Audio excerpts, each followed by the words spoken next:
All right, we're back with another segmented video. Today we're going to kind of rob uh, a topic that just came up, and you guys can see here that I have my phone, so I'm recording it with another device. Reason why I'm doing this is I'm not doing it on my laptop. I'm doing it out in the garage. But the topic for this video is while our magazine ban is going in front of the Senate floor to be judged on today, we have one representative here that's arguing for the Second Amendment. I'm going to play the 5-minute clip. The first 2 minutes is basically him trying to argue his turn of speaking over other members of or other members of the Senate. I'm going to play this for you, and even though it's small, you guys are going to be able to see it. I got it full screen, but I want you to listen to this representative and see what he is showing. It is on Forbes Breaking News, but I'm sure it's on other multimedia sites. But this individual is arguing his perspective on what a weapon of war is. And then we'll go into the rest of the video. So just a little 5-minute clip here. Question. My father. Right. No, let me finish. Let me finish. I'm going to make a point, and you're taking my time. So I will yield to any member who because I'm offended at your suggestion that somehow, if we've not served in a combat zone, that we don't care about protecting the lives of our constituents. Has nothing That's to do why about I'm to arguing. me. And for our family members who have lost blood, they should be respected. Reclaiming my time. Mr. Chairman, I'd like I've seen my constituents die in battle. It's Mr. Stubbe's time. Gentleman is recognized. And I will ask for 40 additional seconds that I was taken. Okay, so I served in Operation Iraqi Freedom. I served in the Army, and there's a lot of talk in Washington about weapons of war. And my purpose of yielding to one of my colleagues who may have served was to ask them a specific question of what type of firearm were you issued when you were deployed. And the answer to that question is a true, what would be defined as a weapon actually used in war, has a selector switch on it for fully automatic, 3-round burst, and semi-automatic. So when I deployed in 2006 in Operation Iraqi Freedom, we were issued M4s in the United States Army. Those M4s had a selector switch on them. Those selector switch allow you to have fully automatic, 3-round burst, or semi-automatic. Those firearms are not allowed for purchase in the United States today. So this cascading of weapons of war, what I was issued, and again, I would ask any person that served in a deployed environment, you are issued weapons that allow for fully automatic and 3-round burst. That is not available for purchase in the United States, and that is not what the Democrats are attempting to ban today, because that's already banned. What we're talking about is a semi-automatic rifle that only is used in a semi-automatic form. So behind me is a typical AR platform weapon. You can't see it because it's on this side, not the other side, that has a selector switch on it. That selector switch is only for fire or not fire, safe or not safe, and that is for a semi-matic operation of the weapon, which means every time I depress the trigger, a round comes out of the firearm. All right, next slide, and just move it over. This is the most popular handgun in the United States that was purchased is a Glock 19. It functions in exactly the same way as this rifle. It's a semi-automatic, just like that's a semi-automatic. The rifles not available for purchase don't have a selector switch for 3-round bursts or fully auto. This is a semi-automatic handgun. As quick as I depress the trigger of this Glock 19, a round comes out of the chamber. The functionality between that weapon and this weapon are exactly identical. There is no difference. So you're banning a class of weapons that you don't like the look of, not because of functionality, not because of how fast a round comes out of the weapon, just because you don't like the way that they look, because they function exactly the same. Now move this one over one. So now this is the Glock 19. The Glock 19 comes with a 15-round magazine, which under this bill is legal, although it's interesting that a couple weeks ago you banned 10-round magazines and then you changed it to a 15-round magazine. It's interesting to understand the thought process there, but that is for another time. This is a 6-hour P320, which some of you probably saw in one of the hearings on the magazine bans. I showed my P320. This comes with a 20-round magazine. So under this bill, bill because it has a 15-round magazine ban, this gun would be banned because you wouldn't be able to use it. Again, it functions exactly the same as that gun. It functions exactly the same. As fast as you depress the trigger is as fast as a round comes out. So now the next one. So that gun would be banned. That would be okay because you can put a 15-round magazine in it. This is a lever action. Under this bill, lever actions apparently are okay, but semi-automatic AR platform rifles are not okay. So we're going to discriminate against the type of firearms that we're going to use, despite the fact that the functionality is the same. The only difference here is after you depress the trigger and a round comes out, you have to reload using the lever action, which saves you maybe half of a second. The next one, which is also legal, is a tubular. This is a tubular 22, which, again, and Mr. Massey did a good job of highlighting how ridiculous the calibers of the bullets are. The Democratic majority is discriminating against some of the most popular weapons in the United States simply because they don't like the way they look, not because of the way they function. And there are so many Americans that are confused when they see the semi-automatic rifle that the Democrats want to ban as being fully automatic. It's not. You can't purchase that. It's illegal. It is not a weapon of war. A weapon of war has a full... All right, hopefully you guys can hear that. Now,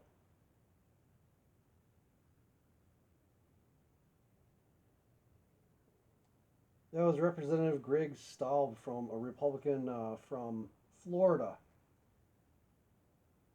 Now, for our Republican Second Amendment supporters that are arguing on the Senate floor and in Congress, realize that they're specifically focusing on today. Okay, the Second Amendment does not say it applies to whatever is instant that day. The Second Amendment states very clearly, for an organized militia to arm themselves, and that ability shall not be infringed. Now, while senators and congressmen are arguing about an AR-15 semi-automatic 5.56 or 223 round, the previous senator was arguing about the caliber. Okay, now one of the things they're getting at is weapons of war. So the most modern day weapon of war that's most widely known since Vietnam has been the M16 5.56 or 223 caliber. He talks about his time and what weapon he was issued while he was in the military. He got the M4. Okay. So it has a selector switch between fully automatic or 3-round burst. At the same time, if you're a machine gunner, what's another weapon or other weapons that you could be issued? M249 SAW, which is a fully automatic belt-fed 223 5.56. An M204, which is a 7.62 belt-fed fully automatic that could be issued to you. And when I served, you could also be issued the Dragon, which is an anti-tank missile.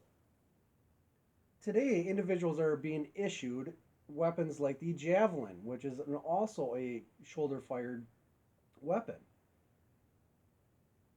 They're being issued, okay, when they go to the Motor T, they're being issued vehicles that are equipped with armaments of like the TOW missile,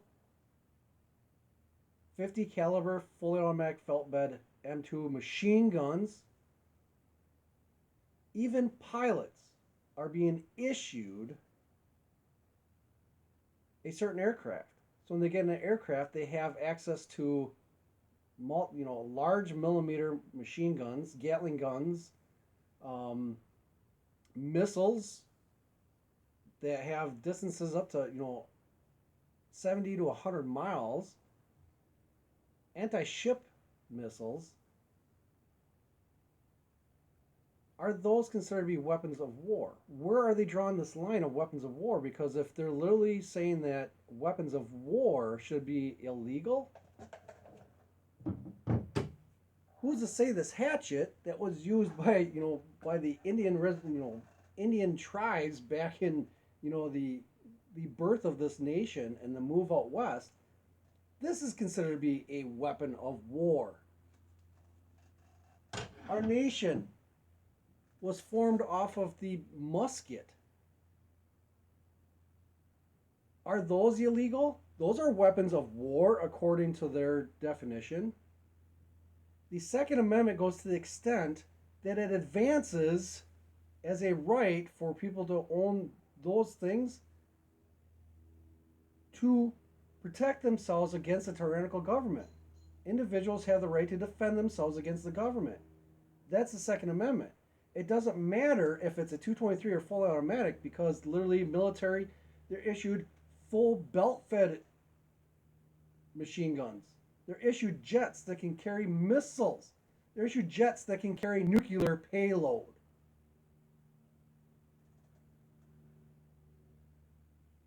Even commanders of battle fleets have the control of multiple seafaring vessels that have armaments that can take over entire countries.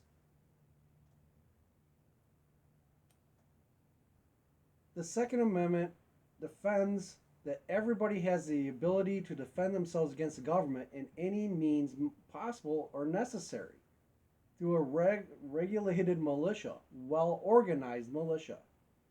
And that militia is every single person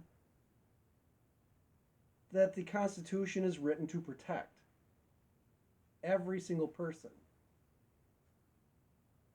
So where is the disclaimer? Where are these guys arguing about the AR-15, which is a 223, very small round, and they're allowing the 30-06 hunting rifle that even comes, Remington makes a semi-automatic, or you can even get AR platforms in 30-06, because they only have a 10-round magazine that's semi-automatic.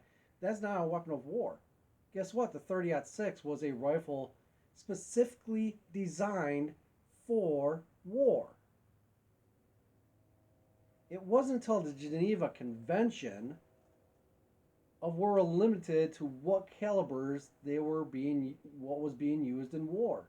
Since the Geneva Convention, our armaments have actually gotten smaller and less fatal than in World War I or even in the Civil War. So how are they drawing a line as this is a weapon of war? A single little gallon gas tank that you might be putting in your lawnmower, this can be considered a weapon of war.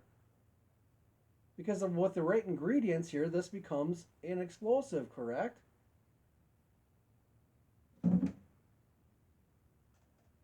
But these aren't illegal. These are not illegal. Muskets are not illegal. While our modern day military personnel are being individually issued a sidearm, a 9mm of some form, and now the 6.8 Creed or 6.8 Western caliber, which is a little bit large, obviously larger than the 223 or 5.56. Is that still as big as a 30-06? A 30 caliber bullet, long action, that has 180 grain bullets that are traveling over 3,000 feet per second, compared to 5.56, which is a 70 grain bullet going at 4,000 feet per second. Okay.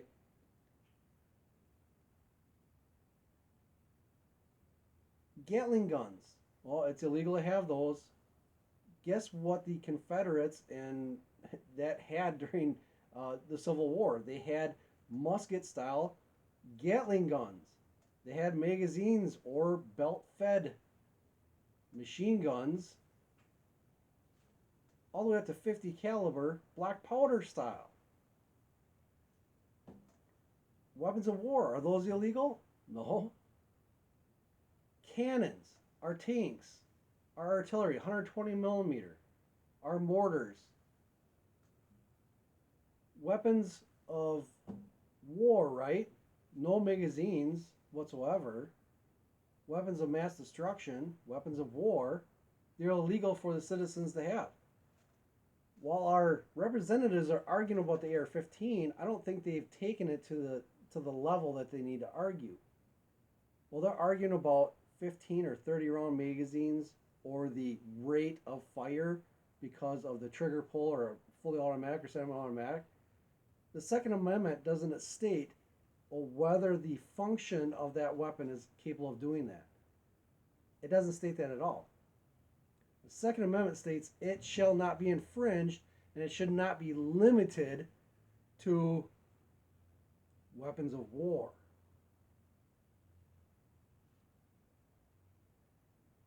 This has been going on for a long time. It wasn't until the mid 90s to early 2000s where the AR-15 style platform, semi-automatic platform, was available for purchase to the common population. And now it's one of the most popular formats out of all weapons platforms within America. And pretty close to the top one worldwide. So while our senators are voting today on magazine bans and weapons of mass destruction and targeting the AR-15, realize that they're setting the bar really low to what they're arguing about, because the Second Amendment protects the American people for everything that they own in technology, all the way up to the stealth fighter carrying nuclear payload. If it requires the American population to fight against a tyrannical government to use airplanes with nuclear payload, it is protected under the Second Amendment. Any means necessary to defend themselves against tyrannical governments. It does not state with what or what level, fully automatic or anything like that. As a matter of fact, I'm completely opposite. I believe that the American people should be able to have access to every single thing of technology that the American government can tax for. If it's paid for by taxpayer money, it should be able to be owned by the taxpayer. So these senators, while they mean all kinds of good and argue for us, they're not taken to the extent that the Second Amendment actually reaches.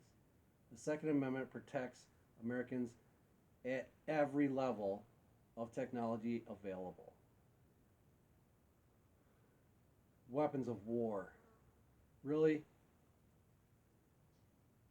You can talk to anybody, veteran, that's ever been in war, and if they can say that their M16 saved their butts, or if it was the fully automatic weapon in their squad or in their group, or if their artillery, the stuff they could call in, air power, were those the weapons that effectively saved people's lives by fighting war? Was it the M16s on fully automatic or 3-round burst that defended and brought our guys back? It was the big machinery, the stuff that's actually weapons of war to be able to handle mass casualties, mass damage, and those should not be restricted to the American people either. The semi-automatic M16 argument is such a joke, and the Republicans, the politicians that are arguing this, they're so minute, so small compared to the American population, so small to the American way of life. They're so small to the Constitution being the supreme law. If that's what we have to argue about, or what our senators are arguing about, they're not doing what they're getting paid to do. So that's today's video. Hopefully it's a wake-up call. Look it up yourself. Is the Second Amendment for just self-protection if an invader comes in your home to defend yourself, or if you're at a mall and there's a crazy person going to do mass shootings? Is the 15 or 20 round 9mm pistol that you have, is that a weapon of war?